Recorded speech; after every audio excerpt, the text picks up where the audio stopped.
Took my time. I knew I had to validate. I was definitely, advice to anyone: don't do one of these Ironmans if you're not prepared, because they are hard. I don't think my legs have been that sore for a very, very long time. But I just got it done, got the job done, and stamped the ticket to Kona in October. And I don't make these rules. You got to validate. Validation done. And it's been a busy day in triathlon. Mr. Armstrong went over there in Hawaii, and I guess I stamped my ticket to see him in about 6 months' time. Just on Lance, what about his performance? Knocked over your record by a long way. He did well. He's a tidy little athlete. It seemed a bit funny though. The swim was 20 minutes, and these WTC boys make these courses a little bit shorter, and Mr. Armstrong's racing to get him fast times.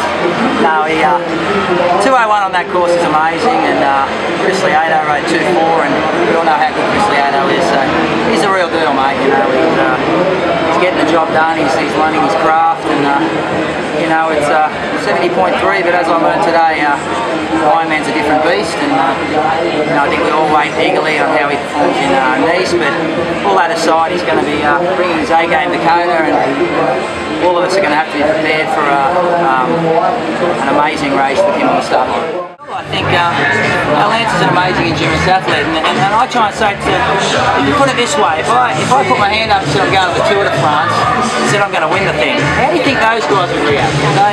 Would they sit there going, "Oh man, Mr. Ironman champion's coming out, we've got to pay homage and tweet him and love him," or would they go, "Get stuffed, play your dues"? And Lance is showing that he's an amazing athlete, but this is until he posted a massive performance in an Ironman, then Craig Alexander, myself, Marino, the Rayler, to the boys you got to worry about.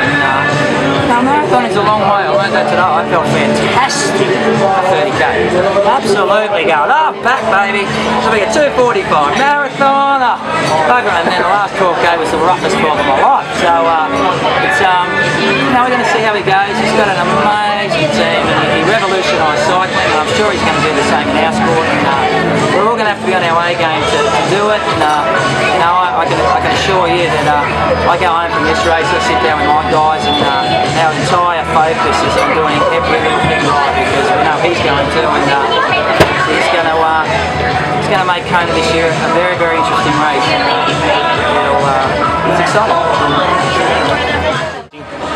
Everybody who's about half your age, what's it like being back into the Ironman mix and back to where you've made the real name for yourself? You forget the buzz of these events. It really is the heart and soul of the sport, this racing, and so much support out there. The atmosphere is incredible when you compare it to the ITU is amazing racing, but it's just pro racing, so it doesn't really have that buzz, and it's just good to be back. It was a tough day. I got told to try and run it between 3:10 and 3:20. I thought, that'll be easy. I ran 3:10 and it hurt. It was, it's good to be back. Long road to Kona, and I've got some races to do, but I'm racing in 2 weeks in the UK, so I'll get on the massage table after this and get back to building some endurance. How was your form? Were you expecting that sort of a performance after all the short stuff? You're comfortable where you're at? My aim was to try and go really hard for 90k, but I spoke to my guys last night, and they were more worried about how I'd pull up after this, and they were a bit pissed off at me that I went after Lance a bit, and they're like, "You're an idiot, and you're going to have to be very, very clever now, and make sure your recovery's good." When you're underprepared for races like this, it's not getting through the race, it's the recovery after it. So we're hoping to go between 9 hours and 9.5. I actually went 9, so I think it's still going to be a tough recovery. My legs are really, really sore, but I think I'll be good, and I've got some long races ahead, and I've got some work to do, because those boys up front were moving today, and that's the level, and it's going to be very, very interesting. Macca, after the disappointment of the Olympic announcement only a day or two ago, how do you get yourself up mentally again to get up and race and be in front of everyone? And you put on a brave face obviously, but it must be hurting a little. I just think I wanted the process to be done. I think that the hardest thing with that Olympic stuff is not knowing. You're trying to set a season up, you're sitting in limbo land, and I think that's not just for me, it's for the guys. I think the team we picked is a worthy team. Anyone we picked was worthy of those positions. It was all up and down, and I guess we're all just drawn out and stressed out and who was going to get those spots, and now it's done.